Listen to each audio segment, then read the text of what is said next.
Welcome to Syntax. Today we've got a whole bunch of web development news for you. Stack Overflow is officially dead. Is that the case? Why did it die? There's a new JavaScript runtime in town, which is not what you would expect. There is an open source Cloudflare workers that's written in Rust. Kind of interesting.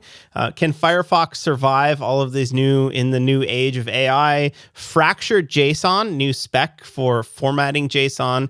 Apple now has to allow browser engines in Japan, which is kind of interesting. And then a new pop-up you may have seen popping up in your Google Chrome recently. We're going to explain what that is. So some pretty good stuff. My name is Wes Boss. I'm a web developer from Canada. With me as always, Scott. How you doing today?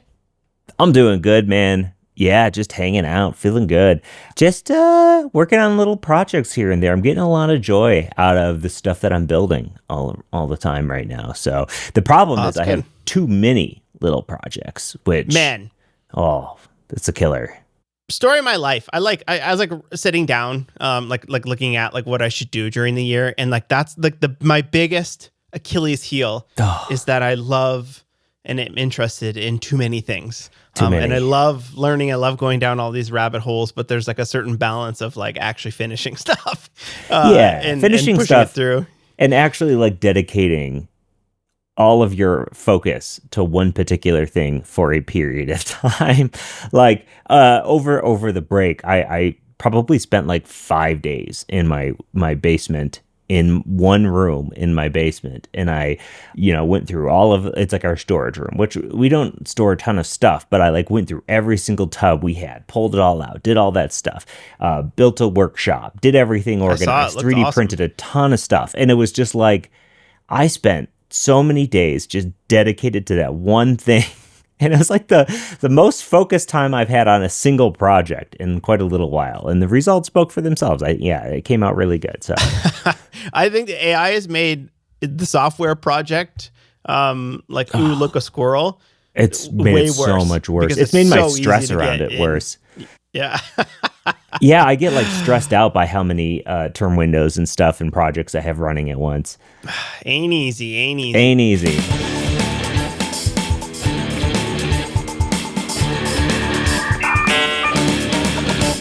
All right, let's get into the first one, which is Stack Overflow officially dead. This is from Stack Exchange's website itself. Stack Exchange is the company that owns Stack Overflow and the 1,000 other like question and answer websites. And they have the ability to just simply query the data.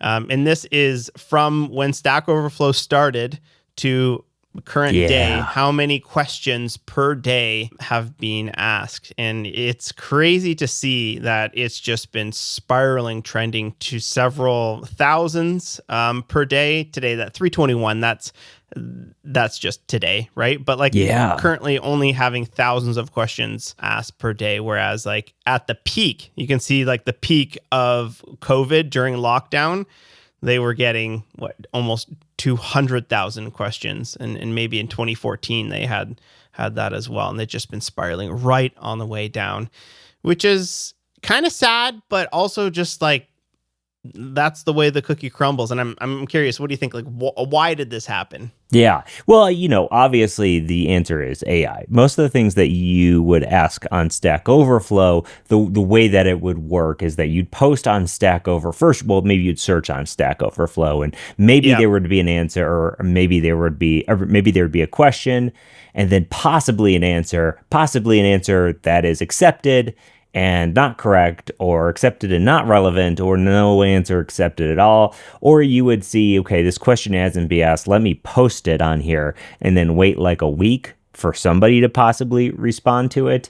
And if they did potentially help you, like that loop has been replaced by just asking AI, which honestly is better in my opinion. The way I use this stuff, I found the loop to be so much more efficient, and you're not going to get some snarky nerd who thinks they know everything, who wants to use this as an opportunity to flex instead of be truly helpful. Now Stack Overflow, that's the thing.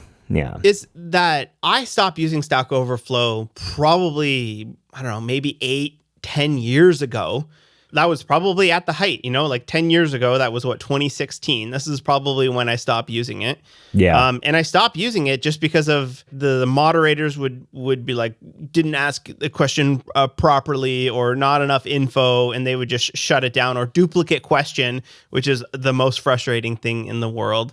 Totally. And I think a lot of those people moved to Discord, Reddit, all of that type of stuff. So while it was a really good spot, I used to spend all day on Stack Overflow answering people's questions, trying to get my points up. And it was so fun to try to beat people to it. The questions were answered very quickly on there. But I think sometimes a combination of AI, like when did the AI stuff really pop off? Oh God. Like middle 2013. Yeah, that's the big. Yeah, that's like the right you here. could see right on this graph exactly where. Yeah. Because even like for simple questions, and then once the AIs got access to the internet, once they got access to documentation, it was so much easier to get a question answered that way by pasting in the link to the source code and asking questions of the source code.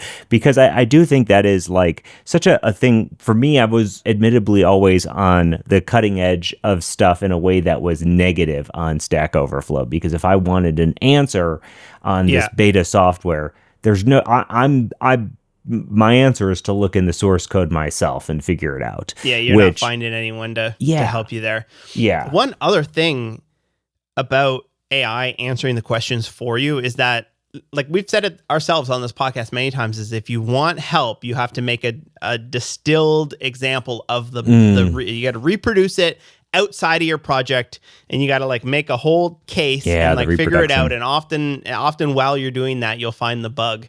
But AI is really good at finding the bug in context for what you're actually doing. And sometimes that's way better. Yeah, I agree. Stack Overflow, it is sad because that's such a place and time.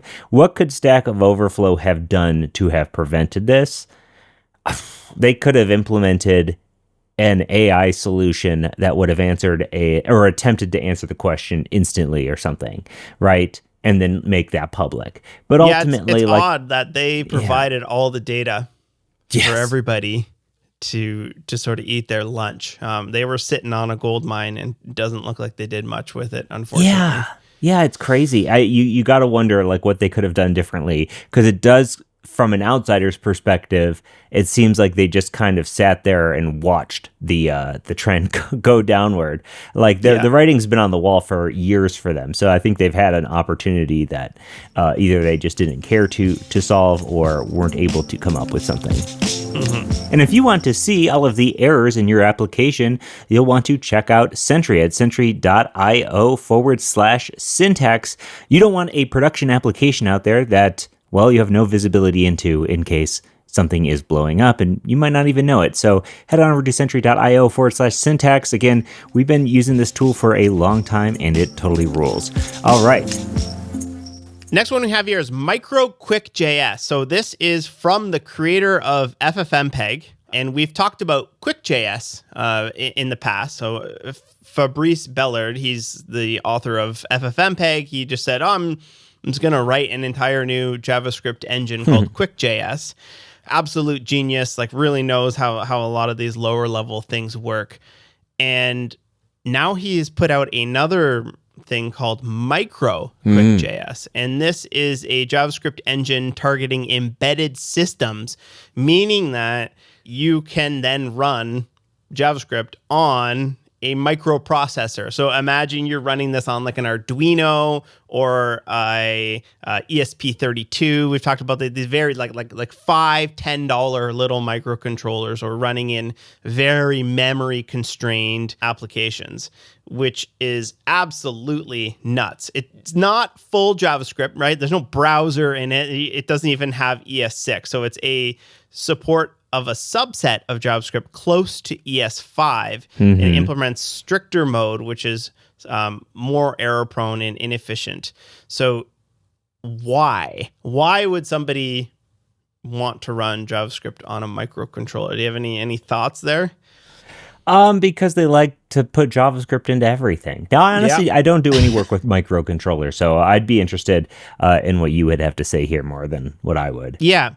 So in the microcontroller world, if you want to program one of these things, hold on, let me grab something. All right, so this is something that I got for Christmas, and it's basically a little robot that can walk and run around. Very cute. And it has like lots of different I/O outputs, right? There's a little LED screen. There's 2 little proximity sensors on it. There is a little speaker on it. There is 4 servos. You can kind of hear it so that it will be able to walk. And there's a whole bunch of different input outputs. And the whole thing is powered by this little microcontroller. This is what is this? Raspberry Pi Pico, right? And the code that runs on this type of thing, and the same thing with the badges at GitHub Universe. I have mine. I got mine somewhere too. The badges that run from GitHub Universe, this is running a RP32 something. And similar, the years before, on GitHub Universe, they had another one which also has a similar Raspberry Pi controller on it. Like, these are not like the Raspberry Pis that run Linux. These are like lower level microcontrollers. And in order to code on these, you sort of have a couple options. You can go like the Arduino route, which is what a lot of people do. And in that case, you're writing some C in order to make it happen. Or you're going to be loading them. The GitHub badges run MicroPython. And the benefit to that is when you're running MicroPython, it's a little bit easier to actually write this stuff because not everybody is as well versed in writing and compiling C and being able to reach out for libraries. But they are pretty good at writing Python. So I think the whole idea with this micro QuickJS is that you'll be able to run this on microcontrollers with writing JavaScript. So a lot of people in the comments of the release of this thing were saying like, this is a good plugin scripting language. So if you want to allow people, like let's say you're writing an LED controller and you want to allow people to write a plugin that will do things, they could then author that in JavaScript and you could just run it. There's no compile step. Like, you're not going to upload C to a microcontroller that's already running, but you might upload a little bit of JavaScript to that, right? It's a really nice scripting language. So it's easy to write. It's sandboxed, meaning that like there's no network, there's no file system. You can allow people to just give you JavaScript and it will run it in a sandbox. So it's kind of an interesting space. I'm sure in the like industrial controls automation world, aside from like the like hobbyist tinkerers that we are, I'm sure there's a lot more use cases for it as well. So I'm going to keep my eye on this. Yeah. I'm interested, but I also, man, there's just one more thing that I don't have time for is honestly what it is. Holy cow. Yeah. All right. The next one here is open workers. Have you liked the idea of Cloudflare workers, but also like to self-host? So open workers, what it does is it lets you run JavaScript in a V8 isolate in your own infrastructure. It's basically the exact same experience as Cloudflare workers, except for you're not locked in to the Cloudflare platform, which again, I think this is like nice for the type of person who might be interested in something like Coolify, the self-hosting, owning your own infrastructure, those types of things, while also keeping the more modern kind of development flow, being able to have individual functions that are running the way these are. It also does more than just, it seems like it does KV storage, it does Postgres, it does R2, S3, cron scheduling. A lot of the bindings. Yeah, it does feel like a Cloudflare, an open Cloudflare replacement of sorts. Pretty neat. I actually hadn't seen this before you brought this to my attention, but is this something that you would take on yourself, Wes? It's kind of interesting because people always talk about like the Vercel lock-in. Yes. But like Cloudflare, as much as I love them, and I'm a Cloudflare stan currently. Yes, same. Yes. It kind of is lock-in, meaning that like you can run a lot of stuff locally. They've allowed you to like reproduce it locally and whatnot. But when you go to deploy, that's kind of your option, right? You Yeah. gotta deploy it to Cloudflare. And the beauty of Cloudflare is that they have all these bindings, right? You need a database, you need key value, you need like blob storage, some place to put your files and your images.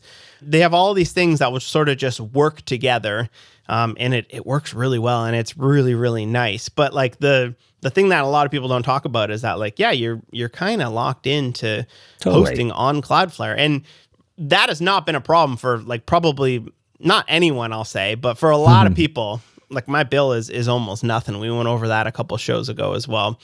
But like, there's always that thing of, like, what happens if they decide to 3 times the price or whatever, you know, if there's any rug pull and you're locked in. Now, it doesn't rug pull. I'm toast with Cloudflare because, yeah, I host a lot of stuff there. But here's the thing that I think about this stuff is that the way that I'm building my apps that run on Cloudflare is I'm not directly using the, like, Cloudflare async fetch and env.kv.get and like all of their explicit bindings directly like this. What I'm doing is I'm building them in some sort of standard framework, Hano, Eliza, Remix, whatever, and then I'm using an adapter that will then expose those things. Waku is what my own currently, or Waku is what my website runs on, and that's hosted on Cloudflare. There's a thin layer that sort of exposes those bindings to the thing. So like my database adapter, I'm not using env.db. Yeah. I'm using Drizzle. And then I have an adapter that Drizzle will connect to the Cloudflare binding. And then if I wanted to move that thing somewhere else, no problem. You know, I build everything on web standards. Cloudflare implements web standards on all of this, and I would be able to move that thing somewhere else with very little work. So this is cool. I like this. But I don't really see a huge use case for this type of thing. I think it's just people who want to own it. Yeah, they just want to own it. They want to throw it up on a VPS and own it. They want to throw it on their own machines and own it, but they don't want to have to host everything as a straight up Node app. I can still do that with all of my stuff, and that's just because you're not coding things. Anytime I use like an API that is looking like lock-in, you just like look at like how do I make this so that it has an abstraction layer so that I can switch it to something else. Yeah, but this is really cool that somebody figured out how to do this as well. The one that's been getting me lately, production yet? Yeah. I mean, this is definitely for hobbyists. It's for experimenters. It's for the one that's been getting me is Hyperdrive. I have to use Hyperdrive if I'm deploying something on Workers that uses a Postgres DB outside of like a Neon or something like that. Something that's not a distributed DB, and that's obnoxious as hell. I'll tell you that, because you need to get the Hyperdrive URL from the event like process in the time of like you can't just grab it from an env variable. I find the Hyperdrive thing to be pretty annoying personally, but yeah, that's one thing I could do without as far as Cloudflare goes. Yeah, and that's because Cloudflare doesn't have sockets in their implementation. So if you want to connect to something outside of the Cloudflare ecosystem, you either have to use HTTP, which is sometimes okay, but usually not for stuff like real-time databases and whatnot, or you have to use their Hyperdrive adapter. But this also solves the problem of your database living somewhere where your code is not running, because that's where a lot of latency happens. Yeah. And turns out Cloudflare has fat pipes to most of the internet, so they're able to sort of make those connections as extremely fast between the two. I just wish the workflow development, like I don't want to use Wrangler locally while I'm building locally for some reason. I just don't want to do all that stuff. Man, that's my feedback for Cloudflare team all the time is that I don't want to do weird stuff locally to make this work. Don't make me do weird things. Because then I got to do an if statement. If it's local, then use the normal one. Otherwise, use Hyperdrive. And it's luckily, ghastly. a lot of that, they're implementing a lot of their APIs when Wrangler runs locally, it actually runs their JavaScript engine locally. And why am I forgetting the name of it? Worker D, that's what it is. Why am I forgetting it? So Worker D is their JavaScript engine that runs, and that is open source as well. So that will run locally, but all of the bindings, most of them will run locally, but some of them still have to, like browser rendering will still have to reach out to the cloud and run it there. Next one, React Aria just got some new docs, and I think this is fantastic. Cool. So React Aria is a React library for building components. And it has absolutely everything, like autocomplete, breadcrumbs, button, calendar, checkbox, color. Like there's probably 80 of them here. And the cool thing about React Aria is it's 100% headless, meaning that it simply just brings the functionality.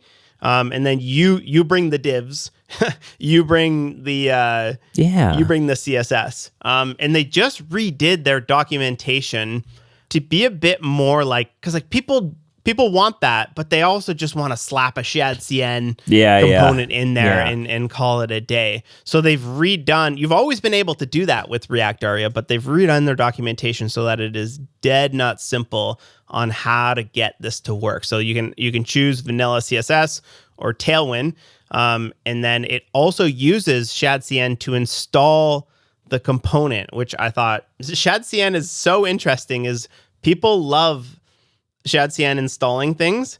Yeah. Now things that are not ShadCN are now using the tool to actually just what it does is it downloads the component to the component folder, and then you can go in there and poke around and change it however you want. That's really the way to go. That rather than importing something from a package and using it that way. Exactly. I had a slight spat with somebody on Twitter over the holidays where somebody was like, there was a whole thing about using components to do buttons as links and all this stuff.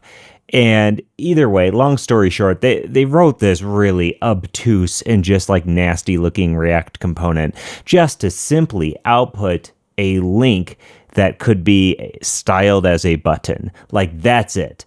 And I've been left with this thought lately that it's this component could just be a class. Come on, I get the isolation, I get all of those things, but when you have a component that is simply just a link styled as a button, you have lost the dang plot. This list box, this stuff is exactly what components are for. But stuff that is just a button link, come on, you're importing a stupid class. Just make this component could have been a class. That's the hill I'm going to die on. I hate the over abstraction of so components. Dumb. Where it's you make you want to have a link? You want to have text? You want to have the browser comes with these things built in. You don't need a component for that. Just slap a class on it or slap some styles on it if you want, but don't over abstract these things because it's such a pain in the ass to debug. Yeah, it's crazy, and it had some really dismissive things to say about my opinion on it. This person just clearly doesn't understand modern web development. It's brother, it's a freaking link. It is a link that's styled as a button. Get over yourself. It's crazy to me. Yeah. I have a component somewhere in my personal website where I have an as. And I can pass an as property, and then it will render as I think a div or a span, or it can also be a link. And in that case, it's good because it's stylistic. It needs to look like something, but in some cases, it needs to be a proper link. And in that case, I think that's fine. But yeah, in so many cases, no, thank you. Yeah, no kidding. Cool. All right, next one. Firefox. Can Firefox survive? Firefox had a big old thing about putting out, AI into their browser. And that pissed off the 1.2%, 2% of people who are still on Firefox, which is like their core audience is exactly the type of person who doesn't want AI shoved into the browser. Yeah. And so they were pretty tone deaf in just saying, guess what, everybody? All the people who are still stuck on Firefox, we're putting AI in your browser and you're going to love it. And then they had to walk back and say, okay, you can turn it off. But you have a whole thing about the new Firefox CEO here. In addition to that, I'm just Firefox shot themselves in the foot. Yeah. So the new CEO comes in to sort of like save the currently plummeting Mozilla Firefox. You know, they just haven't been doing great for a number of years, and then they just released this huge rebrand. And I don't know, maybe 6 months ago, they changed their terms of service to say we will not. What was it? It was personally said we will not sell your personal data, and they changed it to something like Mozilla doesn't sell data about you, and people lost their minds over that, which is I understand that as well. So like Mozilla's not been doing great for people using that. And then the new CEO comes in here ready to shake things up. And he's like, look, like we're an AI browser, but like that's essentially what they're going to be doing. We're putting AI. And everybody lost their minds. Yeah. And honestly, I don't think you guys should be giving Mozilla a hard time to be doing this thing, because I think there's probably two outcomes here. Mozilla keeps... And I say this as a huge Firefox user. I love Mozilla as like a browser engine. I think we as web developers need it, and it is so important to the web ecosystem. But most people don't care. They do not care about that type of stuff. And people are not choosing Firefox because of their Flexbox frames per second animations or things like that. People are choosing browsers based on features, on what they do for them. And if Firefox is going to be able to survive this, right? There's two options. Firefox continues to be the browser that they are, and they're going to slowly lose money. Most of the money from Firefox comes from Google Ads. More people are using AI. They're not searching Google for these things. So that money is going to go away, and then Firefox will just cease to exist, right? So we could keep going that way, but that will probably only be another year or two, and then Firefox will no longer be a thing at all. The other option is like, can we actually try to get some users that care about this stuff? We have the neckbeards and the techies, but you can't run a business on those people. You need actual people who, like regular users who care about features of the browser. And privacy is one of them, but unfortunately, regular people just want to do things like shop and get discount codes and have pages summarized for them and all of these types of things as well. So as much as it kills me, literally every other browser is going to be doing this as well. And I think it's kind of necessary in order to keep it up. Firefox is damned if they do and damned if they don't. Because if they add this stuff, their core audience, which is the only people still left using Firefox, are going to get pissy about it. They're not going to be happy about it. And all of the paperclips in the comments are going to go nuts. If they don't add this stuff, like you said, the users are just going to keep on leaving because other browsers, more better features, more hype, whatever. What were their choices here? Like if they, like I said, they don't do it, what they're holding on to this. Yeah. It's the same kind of predicament that like Arc had, where Arc was a niche browser for nerds, and I loved Arc. Arc is my favorite thing. But the Arc team, the browser company, realized that they were never going to get this big market share in their current nerd focused way. Now, their goals could have been, we'll just make a paid browser. We'll have this thing serve a niche community, but they wanted to reach more people. So they took an approach and made something different that had more mass appeal. I would argue that it's not been successful for them, but like in the same regard, that was the choice. It's like, do you keep your nerd audience who, demands privacy, they demand, all of the things that Firefox brings you, or do you try to go out and get a bigger piece of the pie? And they made their choice. Yeah. I don't know. I wasn't going to use it either way. So for me, this is like, this to me is like they're trying, at least they're trying to survive. Totally. And I think from a browser engine perspective, I really hope they make it out, because as much as I get mad that Firefox is lagging on CSS Anchor, we don't want to be in a world where there's only one browser engine. Oh, no, Like I wish it was just Chrome. And then as soon as you get that, now this one company has control over everything. And I trust Google for that type of stuff. But that happened with IE as well. We don't want that for the web. No, and I don't know that a lot of these new browsers are being good stewards of that. No, of there's course a lot not. of people Yeah. forking Chrome right now, which is taking a lot of people off of using Chrome. And like, what does that mean for the resources that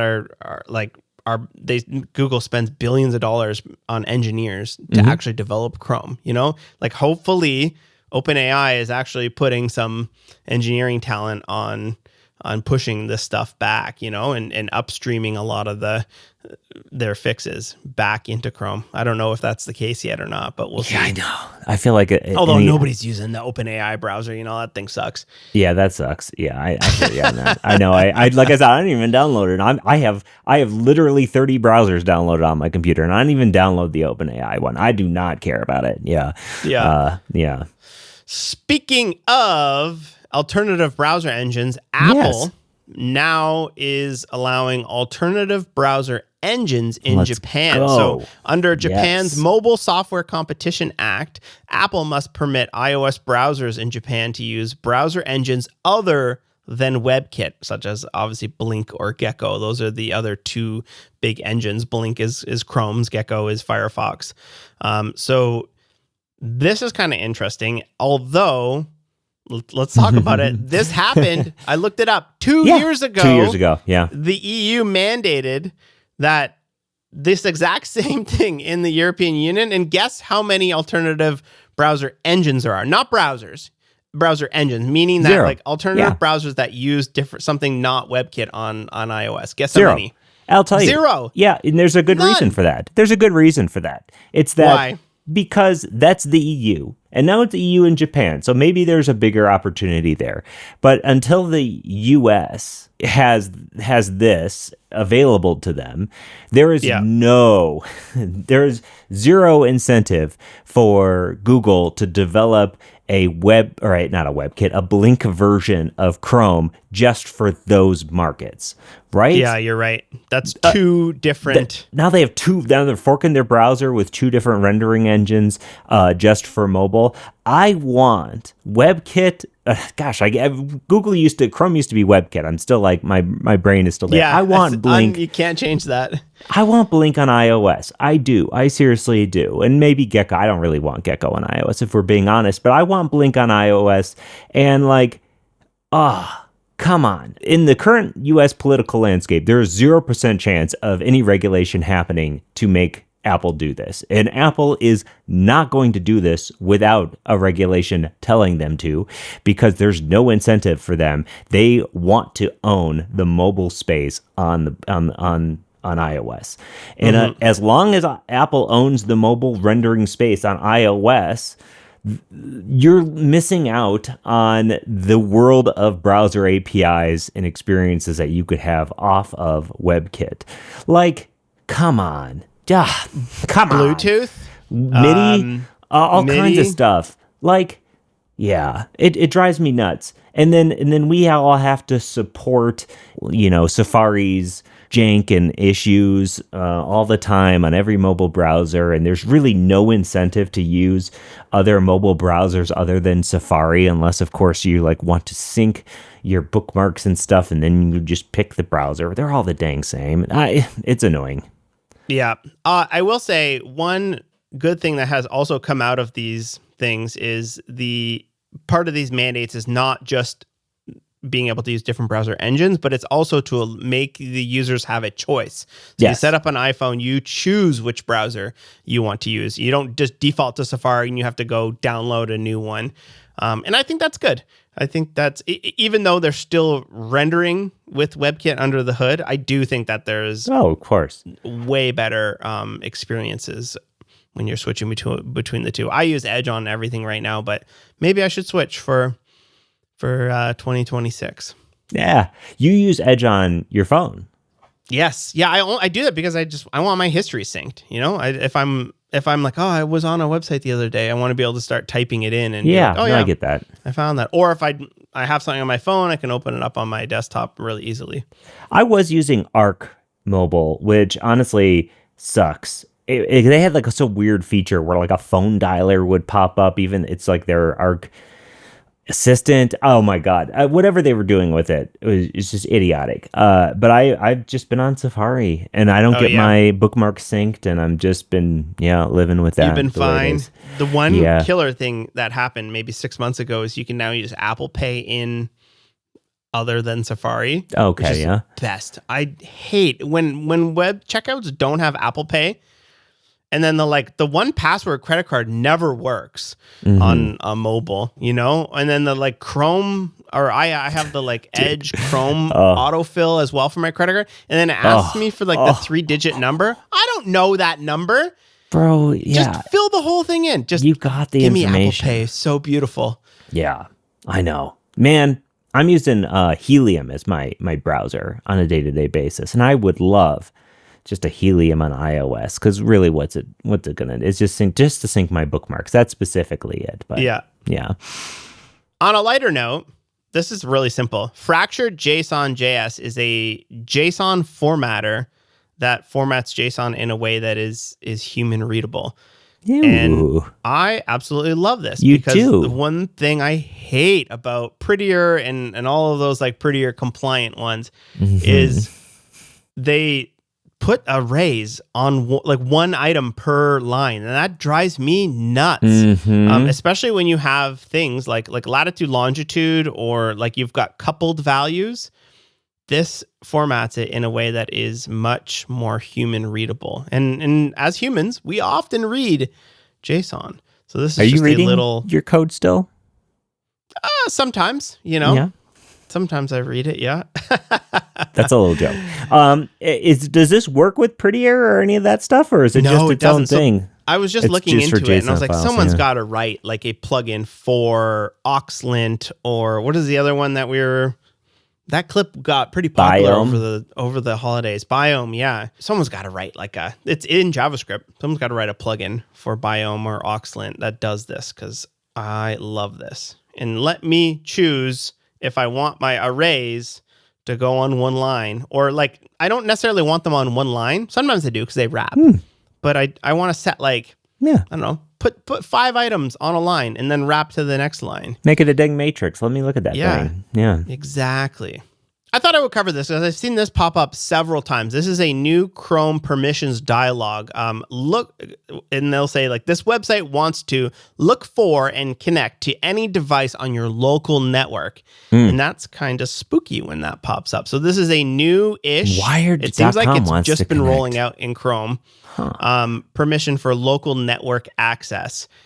So when a website wants to be able to ping, fetch, whatever, a local domain name on your network, it's going to now ask for that. And you might be saying, what the hell is the point of that? Turns out bad people were using this for malicious intent and for ad tracking, because a website like Wired.com, I don't know why this is popping up on Wired.com, but they are obviously doing a fetch request to a 192.168 or a .local domain name or a local host. And if things on your network are not locked down, or if you simply just want to check if they have them there, right? Because you might get a CORS error, but ooh, that device does exist there. Then you know things about your user's local network. So local routers, you could ping IoT devices that have security vulnerabilities. You could ping that don't have CORS set up. A lot of stuff like that. So this, in my opinion, interesting, is a very good, because almost never does a website actually need to access your local host? And if it does, then you would know. Yeah, of course. Like I'm using this WLED app, and it's going to search my network for other instances of this LED controller. Or I'm going to try to connect to like a local printer, or I'm running this thing on this port, but my back end is on like localhost 4568, and that's in development mode. That's going to be fine. Yeah, this is great. Yes, I do like this. As much as I hate pop-ups for all kinds of things, I certainly want to know if Wired.com is trying to access something on my local network for some reason. I do wish that, like, on Mac OS, when you get a prompt, or on iOS, when you get a prompt, they have a little description of why they want to use this. I do wish you could put that in, but then I guess like websites probably could maliciously be like, we do this to pet bunnies. Yeah, or like something we're not really trying nice. to do it. We're not trying to footprint you or whatever. Yeah, footprint, fingerprint. Don't you leave footprints? No, well, I guess, but the word is fingerprint. They did not leave footprints. Footprints. There's breadcrumbs. Is that what you're thinking about? Like Hansel and Gretel? Leaving breadcrumbs, footprints in the sand. I was thinking footprints in the sand. Like, yeah, I can see it. Yeah. So that is the news for you today. What do you think? Do you think Firefox has shot themselves in the foot, or do you think it was totally necessary? Do you think we'll actually see an alternative rendering engine on iOS sometime soon? Let's say even within 2026. Leave your predictions below. Let us know what you think. Let's get into sick picks and shameless plugs. I got a sick pick for you today, Wes. All right. I got a little it's a terminal e-ink screen. Ooh. And this thing is dope. There's a little battery that lasts a long time, like months. And the reason why this lasts months is because this thing is not updating often. It is like hitting the web once every X amount of times. And the less you have it hit the web, the more battery you're going to gain from it. But I have it set up with a number of plugins, and it will change the screen every 15 minutes or something like that. This one is our YouTube stats. And so this will have our YouTube stats. It will have my calendar. It will have there's a web app where you can connect plugins. You can write your own easily enough. I have my GitHub contributions. I have how many days are left in the year. I have when is the next hockey game. I have all kinds of stuff on here that it just sits on my desk, and it's just a nice little e-ink screen, and it's just kind of cool. It's a nice little thing to have there with no backlight and no concern about keeping it charged like at all. I've charged it once since I got it. Just been sitting there. Really cool. Those e-ink screens are so cool. I look at them at the grocery store. They've got them as the price tags at all of our grocery stores. Yeah, and you guys have that, right? All your price tags are in e-ink now? I don't think so. No? Oh, man. Not where I've been shopping. Yeah, not at Kroger or Costco. In Canada, I would say, not Costco, but pretty much the rest of our stores have e-ink, which also drives me crazy because it means that they can run an algorithm on how much are people buying and just change the prices. Change dynamic pricing. Willy-nilly. Yeah. I haven't been to Whole Foods, or as my in-laws call it, Whole Paycheck. I haven't been to Whole Paycheck in a little while, so there's a chance that they have it there. I don't know, but yeah, at Kroger or Costco, I don't see them. But I see them at the grocery store all the time, and I've looked into whether you can just use those because they're relatively cheap if you just put them in your pocket. I'm joking. They're on you can buy them on eBay relatively cheaply as well. But, you steal an ink screen? No, but they're like it's encrypted back. And nobody has cracked the encryption, which is probably also good that someone can't come into a store and just send like data to these screens. Oh yeah, I always love it when you see like somebody has hacked the road signs to like change it to say fart or something. Who knows? That's always really funny. Yes. I'm going to pick this little Arduino kit that I got for Christmas from my mother-in-law. This was really cool to build. So it's a little kit that allows you to build a cat, and it comes with a Arduino. It's actually an older Arduino, but it still worked totally fine. And then it comes with like tons of different IO inputs, and this was a very good learning opportunity. I'm fairly comfortable with this stuff, but being able to, people are always asking me like, what do I do to learn like microcontroller stuff? And I feel like this is probably a good kit, because it takes you step by step, but it also gives you appreciation for writing the code with all of the different IO inputs. Like how do you control a speaker with a microcontroller? How do you control servos? How do you control a little LED matrix? There's, I don't know, probably 7 or 8 different GPIO inputs on here. And it was really fun. The kids loved doing it with me. And it's one of those things that now that it's done, I'm sure I'm just going to start pulling parts off of it for other stuff that I want to work on. That's sick. Cool. Let's shamelessly plug the Syntax on YouTube. If you're not watching this on YouTube, check us out at Syntax. We're at Syntax FM on YouTube. We do more than just a video podcast. We do all kinds of stuff. We do fun competitive coding games.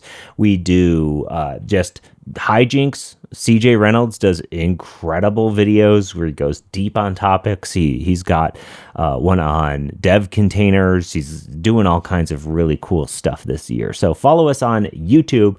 And if you're watching this on YouTube and you're not subscribed, go ahead and just pound that subscribe button. Like, subscribe, thumbs up, hit the hype button.